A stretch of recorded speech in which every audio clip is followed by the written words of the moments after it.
మాఘమాసంలో ఆ స్నానం చేసి వెంటనే అమరావతి దర్శనం చేయడం మహత్భాగ్యం.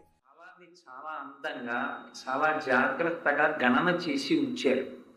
అందుకే రెండు ఆయనములుగా విభాగం చేశారు. ఒకటి ఉత్తరాయణం, ఒకటి దక్షిణాయనం. అంటే మీరు చూడండి, ఈ లోకంలో అనేక జీవరాశులు ఉంటాయి. 84 లక్షల జీవరాశులు ఉంటాయి. కానీ ఈ 84 లక్షల జీవరాశులకు లేనిది మనకు మాత్రమే ఉన్నది. ఒక విలక్షణమైనటువంటి స్థితి ఉంటుంది. ఒక కుక్క ఎక్కడి నుంచో ఈ ఊరు వచ్చింది అనుకోండి, ఆ కుక్క ఈ ఊరంతా తిరిగేసి 4 వీధులు మళ్ళీ తను ఏ ఊరు వెళ్ళాలో ఆ ఊరికి వెళ్ళిపోవాలి అని గ్రహించగలిగి వెళ్ళిపోగలిగితే వెళ్ళిపోతుంది. ఈ ఊరు ఏమిటి, ఈ ఊరు వైశిష్ట్యం ఏమిటి, ఇక్కడ ఏమైనా తీర్థం ఉందా, నది ఉందా, స్నానం చెయ్యాలా, ఈ ఊరి యొక్క వైభవం ఏమిటి, వాటితో ఆ కుక్కకి సంబంధం ఏమి ఉండదు. ఈ లోకంలోకి మిగిలిన ప్రాణులన్నీ వస్తాయి. కానీ వచ్చిన ప్రాణులన్నీ దేని కొరకు వస్తాయంటే కేవలము కర్మ ఫలితమును అనుభవించడానికి మాత్రమే వస్తాయి. ఆ కర్మ యొక్క ఫలితాన్ని అనుభవించేసి గతంలో చేసుకున్నటువంటి కర్మలలో కొంత భాగాన్ని జీవుడు ఇప్పుడున్న శరీరంతో అనుభవిస్తాడు. ప్రారబ్ధము అంటారు. ఆ ప్రారబ్ధాన్ని అనుభవించి వెళ్ళిపోతాయి తప్ప ఇప్పుడు చేసుకున్న కర్మల వలన ఉన్నత గతులను పొందడం కానీ, జన్మరాహిత్యాన్ని పొందడం కానీ, ఈశ్వరుణ్ణి చేరుకోవడం కానీ ఆ ఉపాధులకు సాధ్యము కాదు. కేవలము మనుష్య ఉపాధికి మాత్రమే ఇది సాధ్యం. అందుకే మనం తెలుసుకోగలం, ఈ ఉపాధితో వచ్చినటువంటి వాడు ఏది చెయ్యడం వల్ల భగవంతుణ్ణి చేరుకోగలడు అన్న విషయాన్ని తెలుసుకోవడానికి కావలసినటువంటి పరిజ్ఞానము ఈ శరీరమునందు ఈశ్వరుడు బుద్ధి రూపంలో నిక్షేపించాడు. మిగిలిన ప్రాణులకి లేదు. కాబట్టి కాల గణన, దేశము, ఈ రెండిటి యొక్క వైభవమును మనుష్య ప్రాణి సతతము లోపల తిప్పుతూ ఉండాలి. కాలము యొక్క వైభవాన్ని తెలుసుకోకపోతే ఒకసారి కాలము కానీ దాటిపోయిందో ఇక మళ్ళీ యోగ్యమైన కాలము లభించాలి అంటే చాలా సమయం పడుతుంది. మీరు చూడండి, వర్షాలు పడేసరికి భూమినంతటినీ దున్ని విత్తనాలు వేసి ఏ రైతు సిద్ధంగా ఉంటాడో అతని పొలంలో పంట బాగా పండుతుంది. అప్పుడు బాగా నిద్రపోయాడు అనుకోండి, ఆ తర్వాత అతను ఎంత కష్టపడినా పక్కన జాగ్రత్త పడినటువంటి రైతుతో సమానమైనటువంటి ఫలసాయమును అతను పొందలేడు. కారణం ఏమి అంటే ఏ కాలమునందు ఏ పని చెయ్యాలో ఆ పని ఎవరు చేస్తాడో అతడు మాత్రమే ప్రయోజనమును పొందుతాడు. అందుకే కాలమునకు చాలా చాలా విలువ ఉంటుంది. ఋషులు కాలాన్ని విభాగం చేసి ఉంచారు. ఒక సంవత్సరాన్ని ప్రమాణంగా తీసుకొని సంవత్సర ప్రమాణముగా కలిగినటువంటి కాలమును 2 ఆయనములుగా విభాగం చేశారు.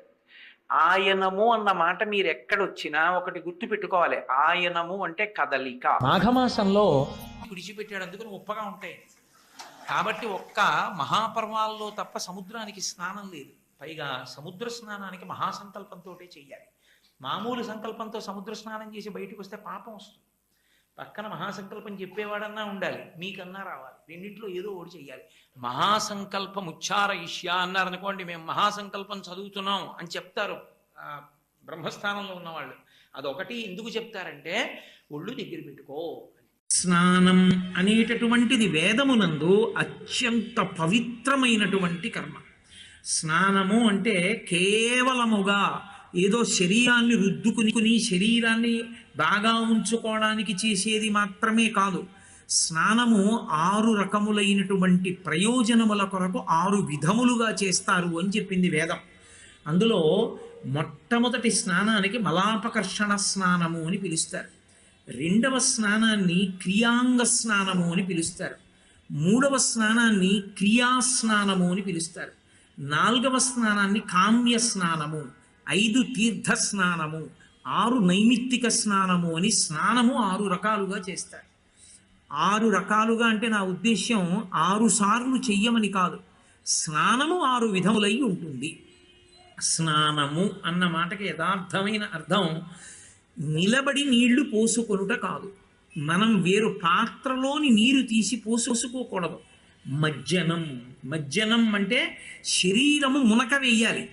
అంటే దాని అర్థం ఏమిటి? నదీ తీరమునందు నువ్వు ఉండి నదిలో స్నానం చెయ్యి అని అర్థం, అథవా చెరువులోనో ఏట్లోనో స్నానం చెయ్యమని. మరి అలా లేకపోతే ఏం చెయ్యాలండి అంటే గౌడ స్నానం తప్పదప్పుడు చెంబుతో నీళ్లు తీసి నీ మీద నువ్వు పోసుకోవాలి. కానీ స్నానము మొట్టమొదటి స్నానం దేనికి చేస్తారు అంటే మలాపకర్షణము కొరకు. మలాపకర్షణ స్నానము అన్న మాటకు అర్థం ఏమిటో తెలుసా? శరీరము నుండి నిరంతరము మలము ఊరుతూ ఉంటుంది, అది నిరంతర స్రావము. కళ్ళలో ఉన్నటువంటి ధూళికణములన్నీ పక్కకి చిన్న పుసి కింద వస్తుంటాయి, చెమట రోమకూపాల్లోంచి బయటికి వస్తూ ఉంటుంది, నాలుక మీద పాచి ఏర్పడుతూ ఉంటుంది, అలాగే మలమూత్రములు సిద్ధమవుతుంటాయి. ఇవన్నీ కూడా శరీరమును అయోగ్యము చేసేవి, భగవత్ స్పర్శ నుంచి దూరం చేస్తాయి. అవి మనస్సుని నిలబడనివ్వవు. వీటిని తొలగించుకొని భగవంతుని యొక్క ఉపాసన చెయ్యడానికి ఉపక్రమించడం కోసమని చేసేటటువంటి స్నానానికి మలాపకర్షణ స్నానం అని పేరు. అందుకే మనం చేసే స్నానం అంతా ప్రతిరోజు మలాపకర్షణ స్నానం అంటారు. మలాపకర్షణ స్నానం కేవలం శరీర శుద్ధి కొరకు కాదు, దాని ప్రధాన ప్రయోజనం భగవంతుడి దగ్గర మనసు కదలకుండా కూర్చోవడం.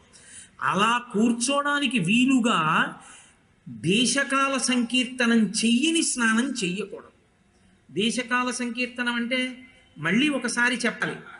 ఏదో నేను ఫలానా చోట నెల్లూరు మహాక్షేత్రే వసతి గృహే సమస్త దేవతా బ్రాహ్మణ హరిర సన్నిధౌ అస్మిన్ వర్తమానేన శ్రీ ఖలనామ సంవత్సరే మార్గశీర్షమాసే కృష్ణపక్షే అని తిథి చెప్పి నేను స్నానం చేస్తున్నాను అని సంకల్పం చేసుకుని గంగే జగమనే చైవ గోదావరి సరస్వతి నర్మదే సింధు కావేరి యోజిలేస్మిన్ సన్నిధిం కురు ఆయాంతు స్నానం ద్రవ్యాన్ని సంప్రోక్యాన్ని ముందు 3 మాటలు చల్లుకుని వేడి నీళ్ళైతే కాళ్లతో, చన్నీళ్ళైతే తలతో మొదలుపెట్టమని. శరీరం అనారోగ్యంగా ఉంటే ఉష్ణజల స్నానాన్ని వేదం అంగీకరించింది. కొన్ని నదుల పేర్లు తలుచుకుంటే చాలు ఆ నదిలోనే స్నానం చేసేసినట్టు. అందుకే గంగతో ప్రారంభం చేస్తారు. ప్రతిరోజు వాడు గంగా స్నానం చేసేసినట్టే. అదే వేదం యొక్క గొప్పతనం. నువ్వు అవకాశం లేక ఎక్కడో ఉండిపోతే నువ్వు చెయ్యలేని దానిని నీ మనసు చేత నువ్వు చేసుకునేటట్టు నిన్ను అనుగ్రహిస్తుంది. అందుకని గంగాది నదులను స్మరించి స్నానం చెయ్యాలి.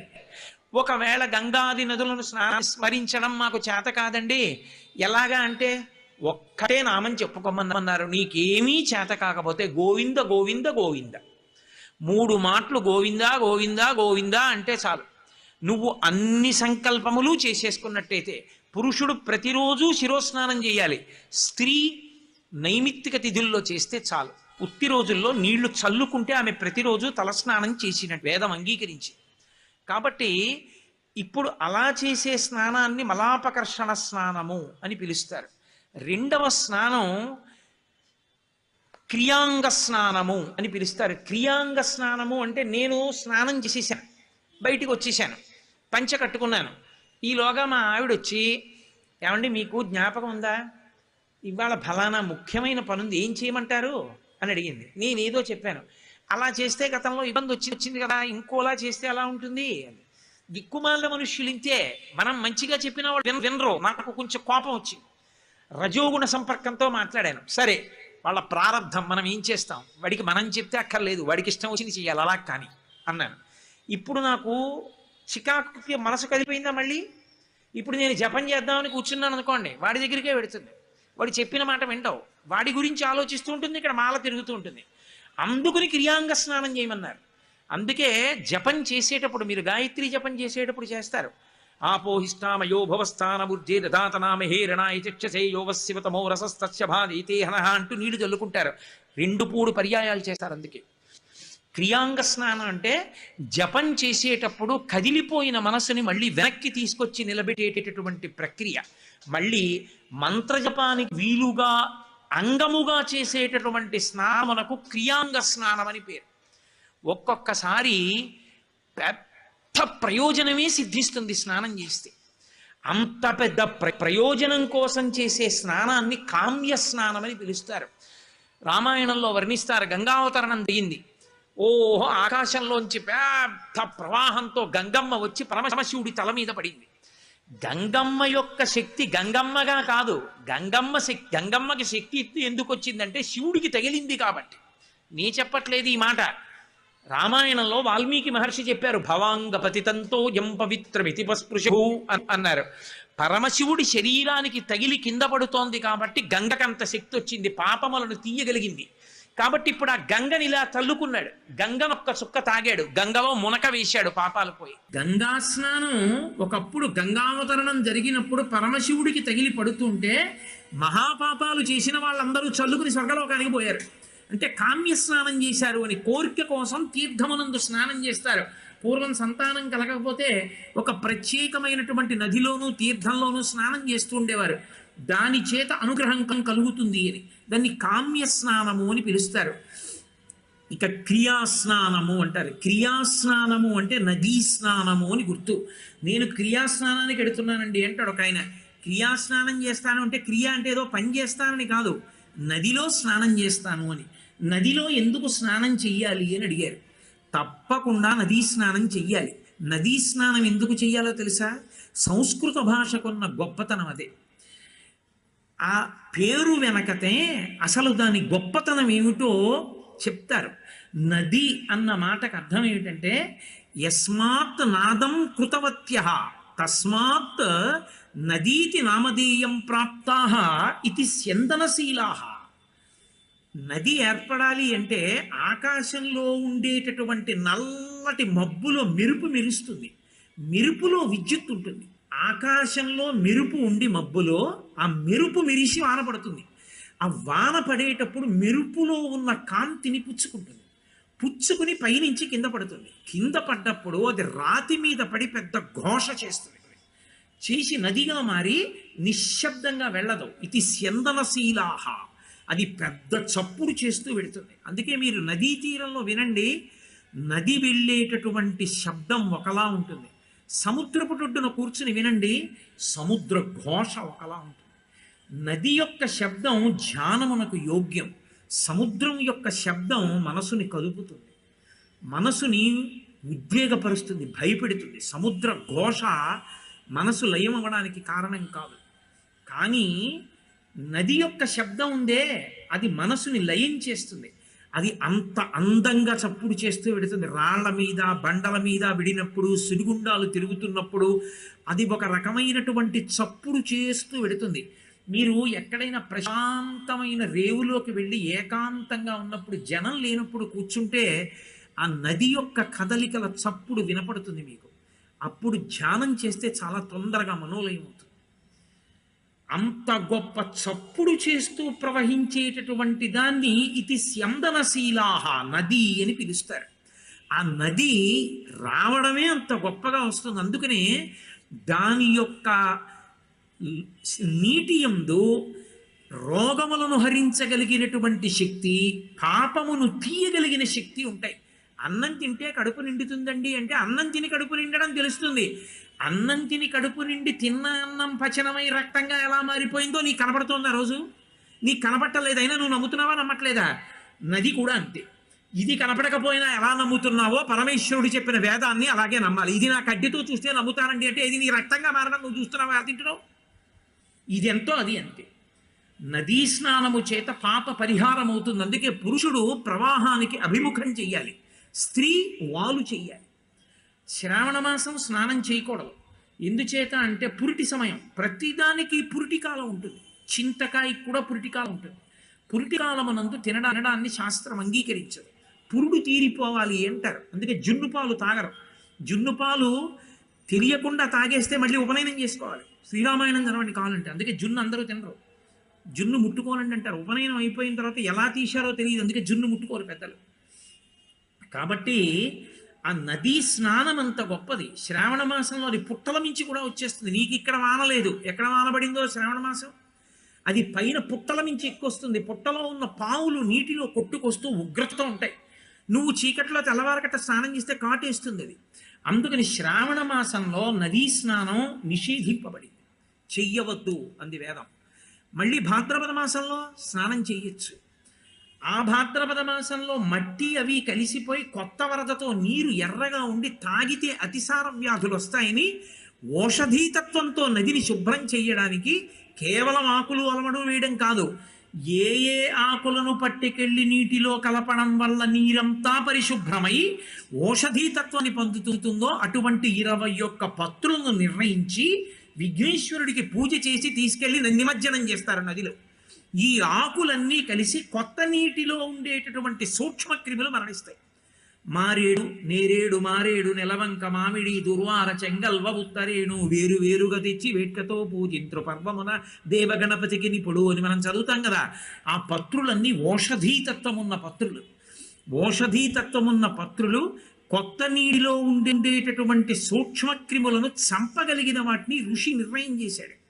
వాటిని ఈశ్వరుడికి ఆరాధనం చేస్తే అర్ఘ్యం సమర్పయామి, పాద్యం సమర్పయామి అన్నప్పుడు నీళ్లు పోసినటువంటి మట్టి మూర్తిలో నుండి ఈ ఆకులు కలిసి ఒకదాని మీద ఒకటి ఒత్తుకుంటే తడిలో అందులోంచి వేడి పుట్టి ఈ పత్రి పట్టుకెళ్ళి నదిలో కలిపేస్తే ఆ నదిలో ఉన్న సూక్ష్మాంగ జీవులన్నీ మరణించి ఆ నీరు పశువులు, పక్షులు, మనము తాగడానికి యోగ్యమవుతుంది. పూర్వం ఈశ్వరారాధనగానే నీటిని శుభ్రం చేసుకున్నాడు తప్ప లౌకిక ప్రయత్నాలు, రసాయనాలు వాడ్డాలు ఈ జాతికి తెలియదు. ఏది చేసినా ఈశ్వర కృపగానే. భాద్రపద మాసంలో స్నానం విఘ్నేశ్వరుడి యొక్క నిమజ్జనం. కాబట్టి నదీ స్నానము దేని కొరకు చేస్తాడు అంటే నదీ స్నానము వలన విశేషమైనటువంటి భగవద్ అనుగ్రహాన్ని సంతరించుకుంటాడు. అందుకని నదీ స్నానం చెయ్యాలి. తేజస్సు పొందుతాడు. అది ఓషధుల నుంచి ప్రవహిస్తుంది. ఓషధులు రాత్రి వేళ చంద్రకిరణముల చేత ప్రకాశిస్తాయి. చంద్రకిరణముల యందు అమృతత్వం ఉంటుంది. అందుకే సుధాకిరణుడు అని పేరు. ఆ అమృత కిరణములన్నీ కూడా నీటిలో పడతాయి. నీటిలో పడితే రాత్రంతా నది అమృత కిరణముల యొక్క శక్తిని పొందుతుంది. పొందిన తరువాత అప్పుడు ఆ శక్తితో కూడుకున్నటువంటి నీటి యందు శరీరాన్ని మజ్జనం చేశాడనుకోండి, ఆ అమృతతత్వం శరీరంలోకి ప్రవహిస్తుంది. ప్రవహించి మనసు భగవదాభిముఖ్యం అవుతుంది. శరీరము రోగగ్రస్తం కాకుండా ఆరోగ్యంతో నిలబడుతుంది. అందుకని 6 రకముల స్నానములలో క్రియాస్నానాన్ని శాస్త్రం విధించింది. నదీ స్నానం చెయ్యవలసిందే. ప్రవహిస్తున్నటువంటి నది యందు స్నానము అంత ఉత్తమోత్తమము. కాబట్టి 6 స్నానములలో మలాపకర్షణ స్నానము, క్రియాంగ స్నానము, కామ్య స్నానము, క్రియాస్నానము, తీర్థస్నానము. తీర్థస్నానము అంటే తీర్థములు అని ఉంటాయి. దాంట్లో స్నానం కోసమే వెడతాం మనం. అందుకే ఈశ్వర దర్శన యాత్ర, క్షేత్రయాత్ర అనరు, తీర్థయాత్ర అంటారు.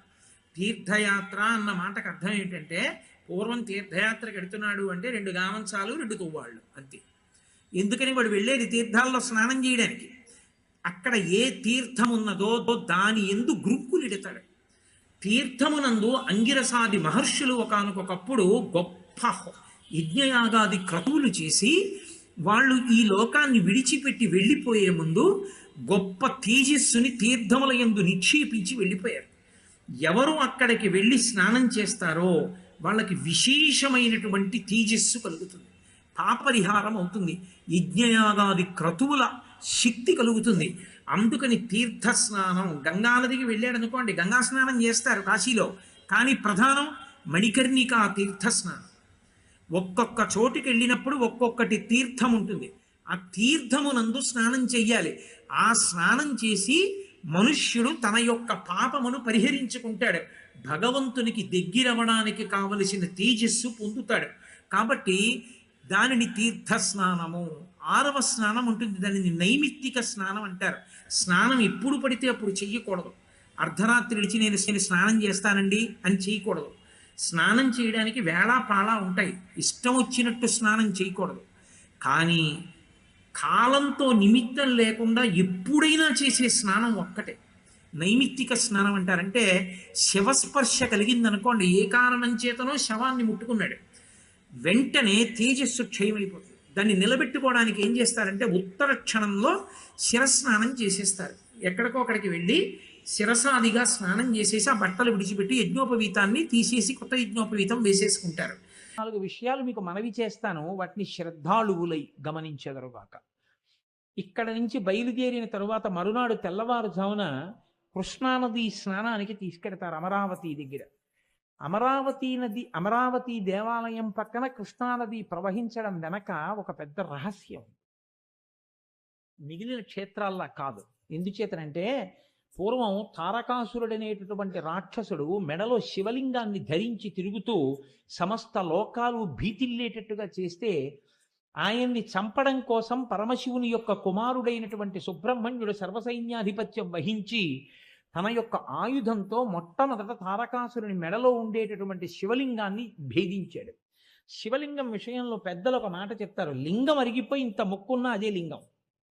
కాబట్టి ఇప్పుడు ఆ లింగం 5 ముక్కలై పడింది. 5 ముక్కలు ఎక్కడ పడ్డాయో అక్కడ 5 ఆరామములు వచ్చాయి. అవే సామర్లకోటలో భీమారామము, ఆ తర్వాత తూర్పుగోదావరి జిల్లాలోదే దక్షారామము, పశ్చిమ గోదావరి జిల్లాలో క్షీరారామము, ఆ తర్వాత అక్కడే ఉన్నటువంటిది ఆ గునుపూడి భీమవరంలో ఉన్నటువంటి ఒక ఆరామము, ఆ తర్వాత పాలకొల్లులో ఉన్నటువంటిది, గునుపూడి భీమవరంలో ఉన్నటువంటిది, అమరావతిలో ఉన్నటువంటి అమరారామము గుంటూరు జిల్లా. ఈ 5 లింగముల యొక్క ముక్కలు పడిన చోట 5 ఆరామములు వెలిశాయి. ఇంద్రుడు స్వయంగా దేవతల బాధలు చూడలేక ప్రార్థన చేస్తే సుబ్రహ్మణ్యుడు సర్వసైన్యాధిపత్యం వహించి తారకాసుర సంహారం చేశాడు. ఇంద్రుడే ప్రతిష్ఠ చేయడానికి వెళ్ళినటువంటి లింగం ఆ కృష్ణానది ఒడ్డున ఉన్నటువంటి అమరావతి క్షేత్రం. కానీ ఇంద్రుడు ఒక మాట అడిగాడు. అక్కడ శివలింగం పడగానే తెల్లటి స్వరూపంతో పైకి పెరిగిపోయింది. పైకి పెరిగిపోతుంటే బృహస్పతిని అడిగాడు, ఈ శివలింగం ఇలా పెరిగిపోతోంది కదా, ఎలా దీన్ని ఆరాధన చేయడం? భక్తితో నమస్కారం చెయ్యి, అలా నిలబడుతుంది అన్నాడు. నమస్కారం చేస్తే పెరుగుతున్న శివలింగం అలా ఆగిపోయింది. అందుకే మీరు అమరావతి వెళ్ళినప్పుడు చూడండి, అమరావతి శివలింగాన్ని కింద నుంచి అభిషేకం చేయడం కుదరదు. అభిషేకం కోసం వేరే అంతస్తు ఉంది. అంతస్తు మీద నిలబడి పైనుంచి అభిషేకం చేస్తారు. కృష్ణానది అక్కడ ఉండడానికి ఒక రహస్యం ఉంది. కారణం ఏంటంటే అక్కడ దేవేంద్రుడు ప్రతిష్ఠ చేసే ముందు ఒక మాట అడిగాడు.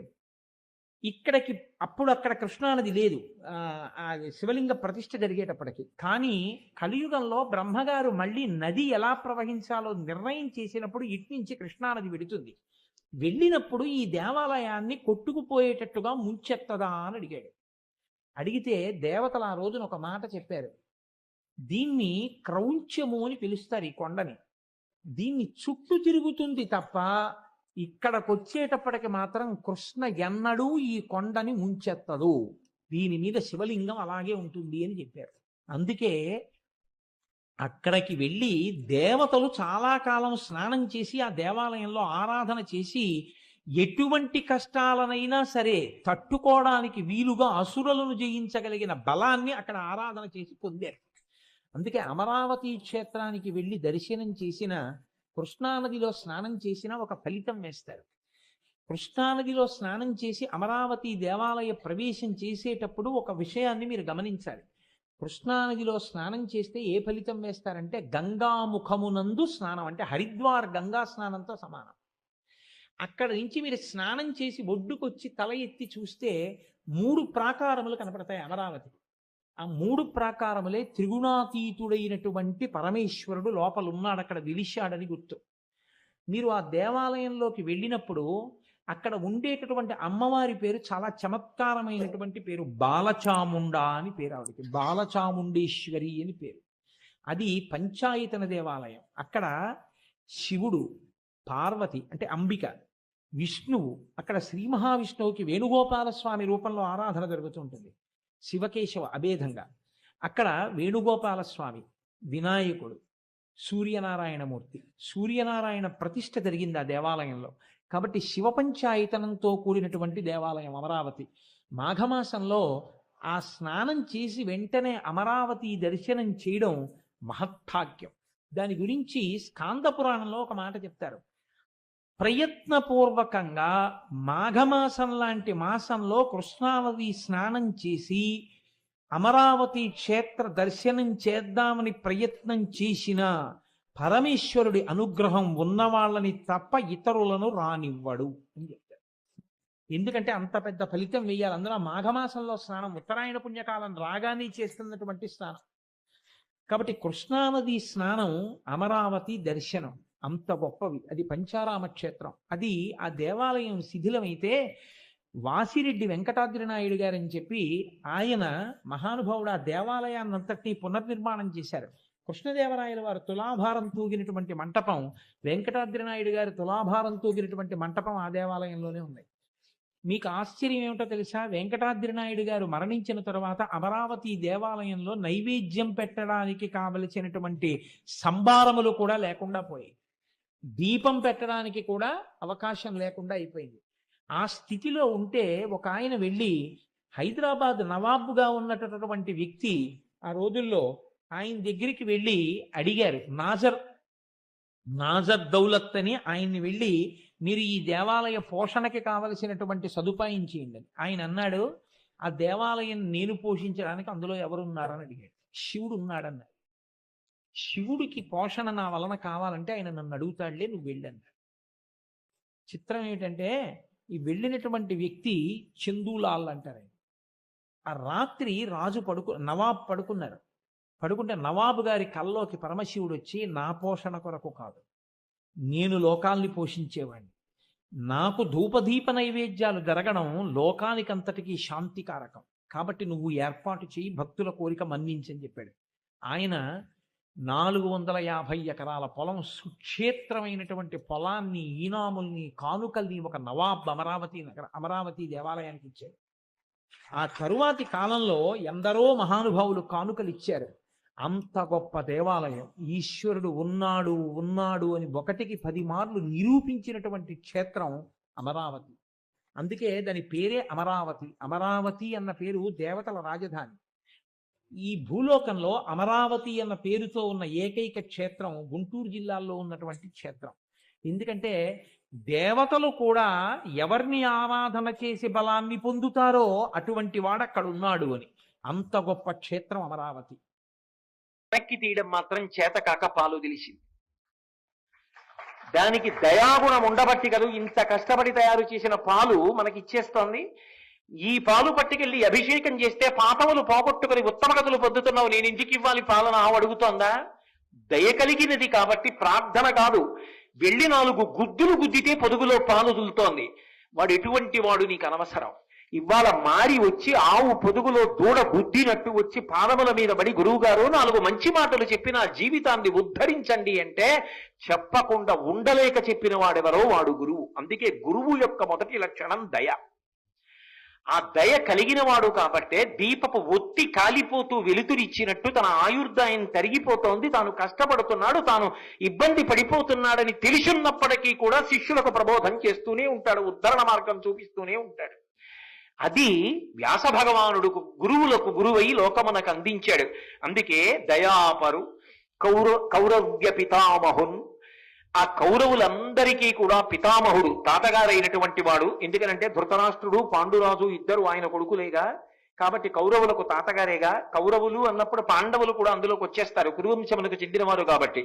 కౌరవులకు తాతగారైనటువంటి వాడు, తాతగారు అనేటప్పటికీ వయస్సులో పెద్దవాడు కదా, గౌరవనీయుడు కదా. మరి అటువంటిది ఆ పాండవులలో అర్జునుడి యొక్క కుమారుడైనటువంటి అభిమన్యుడి యొక్క కుమారుడైన పరీక్షిత్తు యొక్క కుమారుడైనటువంటి జనమేజయుడికి వ్యాస భగవానుడు ఎంతటి పూజనీయుడై ఉంటాడు. అటువంటి పూజనీయుడు కౌరవ్య పితామహున్ జనహిత ప్రారంభు. ఇది వ్యాసుల వారి గొప్పతనం. వ్యాసుడు కేవలముగా శిష్యులను మాత్రమే ఉద్ధరించలా. నేను ఈ భారతాన్ని పంచమ వేదంగా ఇవ్వకపోతే, భాగవతాన్ని ఇవ్వకపోతే లోకమునకు ధర్మాన్ని చెప్పేవాడెవరుంటాడు?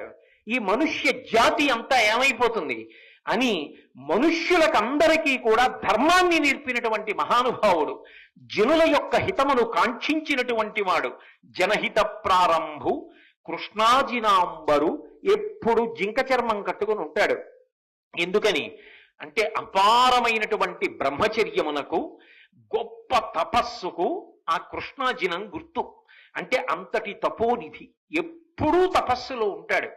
నడిచి వెళ్ళిపోతున్నటువంటి రాశీభూతమైనటువంటి తపస్సే వ్యాస భగవానుడు. అందుకే కృష్ణాజినాంబరు నీలాంబుద వర్ణదేహు. మనకి భారతంలో ప్రధానమైనటువంటి వ్యక్తులు నల్లగా ఉన్న వాళ్ళు ఎక్కువ మంది కనబడుతూ ఉంటారు. కృష్ణుడు నలుపు, ద్రౌపది నలుపు, అందుకే ఆవిడికి కూడా కృష్ణ అని పేరు. వ్యాసుడు నలుపు కాబట్టి ఆయన నీలాంబుదవర్ణదేహు. బాగా నీరు నిండినటువంటి నల్లటి మబ్బు ఎటువంటి కాంతితో, ఎటువంటి రంగుతో ఉంటుందో అటువంటి వాడు. ఎందుకు? ఏ నల్లగా ఉన్నాడు అన్నప్పుడు ఇంకొకటి వేయకూడదా ఉపమానం? మేఘంతో పోలుస్తుంటారు ఎందుకు? ఘనశ్యాం అంటూ ఉంటారు. ఘనశ్యాం అంటే నల్లని మబ్బు వంటి కాంతి కలిగినటువంటి వాడు అని. మబ్బు ఎక్కడో సముద్రంలో ఉన్నటువంటి ఉప్పు నీరు తాగి తీయటి నీటిగా మార్చి ఆధారం లేనటువంటి ఆకాశ మార్గంలో ప్రయాణం చేసి వచ్చి పగలు 45 డిగ్రీల ఎండకాసిందని శోషించిపోయి తప్పించిపోయి విసురుకొని తాళలేక ఇక నీరసపడిపోయి నిద్రపోతున్నటువంటి వాళ్ళందరికీ కూడా శాంతి కల్పించడానికి వీడొచ్చి నాకు స్వాగతం పలికాడా లేదా అని కూడా చూడకుండా అర్ధరాత్రి వేళ వచ్చి వర్షించేసి తన దగ్గర ఉన్నటువంటి నీళ్లన్నీ ఒలకబోసేసి తాను దూదిపించేలా అయిపోయి వచ్చినప్పుడు నిండు గర్భిణిలా మెల్లగా వచ్చి అన్నీ ఇచ్చేసిన తరువాత నాకెవడైనా లేచి కృతజ్ఞత చెప్తాడా అని చూడకుండా దూదిపించేలా అయిపోయి వడివడిగా ఆకాశంలో వెళ్ళిపోతుంది. నాకు కృతజ్ఞత చెప్పమని కూడా అడగదు. మబ్బు లోపల నీరు ఉండి నీటి చల్లతనం మబ్బుకుండి ఆ నీటినిచ్చి ఒకరి కృతజ్ఞత ఆశించకుండా వెళ్ళిపోయే మబ్బు లోకమునకు ఎలా ఉపకారం చేస్తుందో అలా తాను వేదమయుడై జన్మించి లోకమునకంతటికీ కూడా ప్రమాణ వాక్కులనిచ్చి భారతాన్నిచ్చి భాగవతాన్నిచ్చి అనుగ్రహించడానికి వచ్చినటువంటి వ్యాస భగవానుడు సాక్షాత్తు నీరు నిండిన నల్లమబ్బుతో పోల్చబడకపోతే దేనితో పోల్చబడతాడు? అందుకే నీలాంబుద వర్ణదేహు అనురూప ప్రాంశన్, ఆయన పొడుగు ఎంత ఉంటాడో దానికి తగినటువంటి లావుగా ఉంటాడు. ఏదో పొట్టిగా లావుగా ఉన్నాడండి అండం కుదరదు, పొడుగ్గా బక్కగా ఉన్నాడండి అండం కుదరదు. ఎలా ఉండాలో అలా ఉంటాడు. అది దేహమునకు ఉండవలసినటువంటి సౌష్ఠవం. కాబట్టి అనురూప ప్రాంశున్ ఉద్యత్ దివాకర రుక్పింగ జటాకలాపు, ఉదయిస్తున్నటువంటి సూర్య భగవానుడి యొక్క ఎర్రటి కాంతి అరుణకాంతులు ఎలా ఉంటాయో అటువంటి అరుణకాంతులతో కూడుకున్నటువంటి జటాజూటమున్నవాడు, అటువంటి జటలతో కూడుకున్నటువంటి శిరస్సు కలిగినటువంటి వాడు. ఎందుచేత ఆ జుట్టుకి తైల సంస్కారం ఉండదు, ఎప్పుడు తపస్సులో ఉంటాడు. అలా తపస్సులో ఉన్న కారణం చేత ఆ జుత్తంతా కూడా ఉదయిస్తున్న సూర్యబింబము యొక్క ఎర్రటి కాంతులు ఎలా ఉంటాయో అటువంటి కాంతులతో కూడినటువంటి కేశపాశంగా మారిపోయింది. గత రాగద్వేషం, ఆయనకి రాగము లేదు ద్వేషము లేదు. ఇది చాలా చాలా గొప్ప మాట సుమండి. ఇది ఏదో పద్యంలో చదివేసి చెప్పేసినంత తేలిక విషయం కాదు. మనసు పట్టుకోవాలి అంటే రెండే కారణాలు ఉంటాయి దానికి. ఈ రెండు కారణాల చేతే పట్టుకుంటుంది.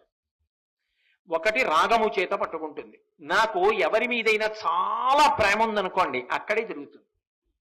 నాకు మా అబ్బాయి అంటే చాలా ప్రేమ అనుకోండి, ఏం చేస్తున్నా వాడి గుర్తొస్తాడు. పొద్దున నిద్ర లేవగానే వాడు గుర్తొస్తాడు. వాడు ఏం చేస్తున్నాడు, పలహారం చేస్తున్నాడు అనుకోండి, వాడికి పాపం ఇది ఇష్టం, తింటున్నాడో లేదో. భోజనం చేస్తున్నాడు అనుకోండి, అయ్యో కొత్త ఊరగాయ వేసిందే భార్య, వాడు తిన్నాడో లేదో, వాడికి ఇష్టం పాపం కొత్త ఊరగాయ. ఏది చేస్తున్నా వాడు జ్ఞాపకానికి వస్తాడు. ఎందుకని?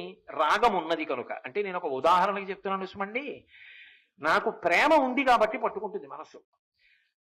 ద్వేషం ఉందనుకోండి అలాగే పట్టుకుంటుంది. నాకు ఎవరి మీదో విపరీతమైన కోపం ఉందనుకోండి, అప్పుడు ఏం చేస్తుందంటే దాన్ని మీరు ఎంత మళ్ళిద్దామని ప్రయత్నం చేయండి, మళ్ళీ వెళ్ళి ఆ దుర్మార్గుడు నాకు ఇంత అపకారం చేసేశాడు అని చెప్పి వాణ్ణే పట్టుకుని సతాయించేస్తుంటుంది. మీకు పరీక్ష ఏమిటో తెలుసా? మీరు రాగము ద్వేషము దాటి నిలబడగలుగుతున్నారా అని పరిశీలించుకోవాలంటే ఓ పుస్తకాన్ని చదివి కొంతసేపు పుస్తకాన్ని మూసి మీరు ఆ పుస్తకంలో ఎంత విషయాన్ని గమనించారు అని ఆలోచిస్తే, మీరు ద్వేషంతో కానీ రాగంతో కానీ ఉంటే కళ్ళు పుస్తకాన్ని చదువుతాయి తప్ప పుస్తకంలో ఉన్న విషయం మస్తిష్కంలోకి వెళ్ళదు. మీరు దాని గురించి ఆలోచిస్తూ ఉంటారు. నేను ఒక చోట చూశా, వెంకటేశ్వర స్వామి సహస్రదీపాలంకార సేవకొచ్చి కూడా ఎవరినో తలుచుకుని దెబ్బలాడుకుంటున్నారు అక్కడ. గతరాగద్వేషం, ఆయనకి రాగము లేదు ద్వేషము లేదు, మమకారము పెట్టుకోడు ద్వేషము పెట్టుకోడు. ఆయనకంటూ మమకారం ఉంటే శాస్త్రము వలన మమకారం అంతే. కాబట్టి ఇప్పుడు ఆయన మనసు పట్టుకోవడానికి కారణాలు ఏమున్నాయి?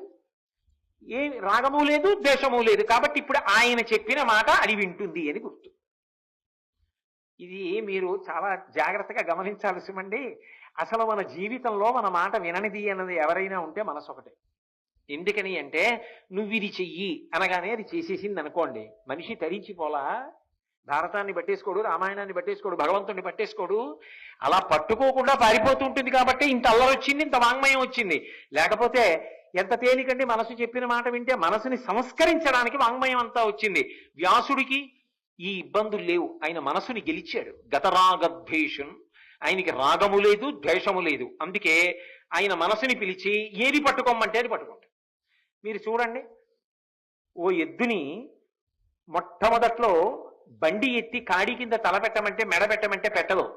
కానీ కొంతకాలం అలవాటు అయిపోయింది అనుకోండి, రెండెద్దులు పడుకుని ఉండగా రైతు ఎద్దుల్ని ముందు లేపడం, తాను వచ్చేసి బండి ఎత్తి పట్టుకుని ఆ కాడి ఇలా పైకి ఎత్తి పట్టి రెండెద్దుల వంక చూసి అంటాడంతే. అనగానే రెండెద్దులు లేచి వచ్చి మెడ పెట్టేస్తాయి కాడి కింద. అంటే ఒక చిన్న సంజ్ఞ చేస్తే పట్టుకున్నాయి. అంటే తన మాట వినడం అలవాటు అయిపోయింది ఎద్దులకు. ఇంకా వాటిని లేపి తర్వాత బండెత్తాడు. బండెత్తి ఒకసారి ఏదో సంజ్ఞ చేశాడు, అంతే. ఎద్దులు వచ్చాయా లేదా? అంటే తన మాట ఎద్దులు వింటున్నాయి, ఎద్దుల దగ్గరికి వెళ్ళాడు. తన మాట మనసు వింటోంది, ఇంకా మనసుతో గొడవలేదు. వెళ్ళి పట్టుకో అంటే పట్టుకుంటుంది. ఓసారి ఆ విషయం కూడా ఆలోచించు, లేకపోతే లేనిపోతే ఇబ్బంది కదా, ఒకసారి ఆలోచించు అంటే ఆలోచించు. ఇంకా దాని ఊసి వదిలిపెట్టు. 24 గంటలు అదే. జీవితం పాడైపోట్లా, కాలం పాడైపోట్లా, భారతం పట్టుకో అంటే పట్టుకుంటుంది. అది మాటలండి, అదంత తేలిక. ఆ స్థాయికి వెళ్ళడం ఎంత గొప్ప విషయం. అది ఈ దేశం యొక్క గొప్పతనం. ఈ దేశంలో ఎవరు గౌరవింపబడ్డారు అంటే మనసుని అలా సంస్కరించుకున్నవాడెవరో వాడు గౌరవింపబడ్డాడు. అందుకని ఉచితాసనం ఇచ్చి కూర్చోబెట్టారు. రాగద్వేషములకు నిలయమైపోయిన వాడు ఎంత పెద్ద ఆసనం మీద కూర్చుంటే మాత్రం ఉపయోగమే ఉంటుంది. రాగద్వేషములను జయించిన వాడు ఆ ఆసనం మీద కూర్చోవడానికి అర్హతను పొందుతాడు అన్నది భారతం యొక్క సిద్ధాంతం. కాబట్టి ఉజ్జద్దివాకర రుప్పింగ జటా కలాపుగత రాగద్వేషం నిర్మత్సరం. మాత్సర్యము లేదు ఆయనకి. మాత్సర్యము అన్న మాటకు అర్థం ఏమిటి అంటే, ఎప్పుడైనా సరే ఎవరి ఎందైనా దోషం చూపించాలనిపించింది అనుకోండి, అంటే మనకు ఆయన అంటే కిట్టదు. ఎందుకు కిట్టదు అంటే, మనలా ఆయన పాడైపోయే మార్గంలో లేడు అనిపించింది అనుకోండి, అప్పుడు ఏం చేయాలి? ఆయన మీద అసూయ పెరుగుతుంది. అసూయ పెరిగితే ఏం చేయాలి? లేని దోషములు ఉన్నట్టుగా చెప్పాలి. ఇదంతా లేనిపోని అక్కర్లేని కార్యక్రమాలు. మీరు సాధారణంగా చూడండి, సమాజమునందు ఎప్పుడూ కూడా మీకు ముగ్గురు తటస్థిస్తారు. మీరు ఈ ముగ్గురిని దాటి బతకడం మీకు సాధ్యం కాదు. ఒకటి, మీకన్నా తక్కువ స్థాయి వాళ్ళు సమాజంలో కనపడతారు. 2, మీతో సమానులు కనపడతారు. 3, మీకన్నా అధికులు కనపడతారు. పతనం అయిపోవడానికి తేలిక మార్గం ఏమిటో తెలుసా? మనసుకి ఏ శిక్షణ ఇవ్వవలసిన అవసరం లేకుండా మనసు తనంత తాను ఏమని ప్రతిస్పందిస్తుందంటే, నాకన్నా తక్కువ వాడు కనపడ్డాడు అనుకోండి, ఆయనకి ఏమొచ్చండి? అహంకారం. నాతో సమానుడు కనపడ్డాడు అనుకోండి, ఏముందండి? ఆయన బీకాం చదువుకున్నారు, నేను బీకాం చదువుకున్నాను. ఆంగ్ల భాషలో అయితే ఇంకా తేలిక మాట ఉంటుంది. After all is my equivalent counter part అంటాడు. నాతో సమానమైన హోదా అండి. నేను సంతకం పెడితే ఎంతో, ఆయన సంతకం పెడితే ఏమిటి? ఆయన గొప్ప సమానుడు, ఆదరణ లేదు. తనకన్నా అధికుడు, రంధ్రాన్వేషం. అబ్బే ఏదో వచ్చేసాడు కానండి ఆ పదవిలోకి, ఏం వచ్చండి ఆయనకి? ఇక నువ్వు ఈ ముగ్గురి నుంచి తప్పించుకోలేవు కాబట్టి సమాజమునందు నువ్వేమవుతున్నావు? ఈ ముగ్గురితో సమన్వయంలో పతనం అయిపోతున్నావు ప్రతి క్షణం.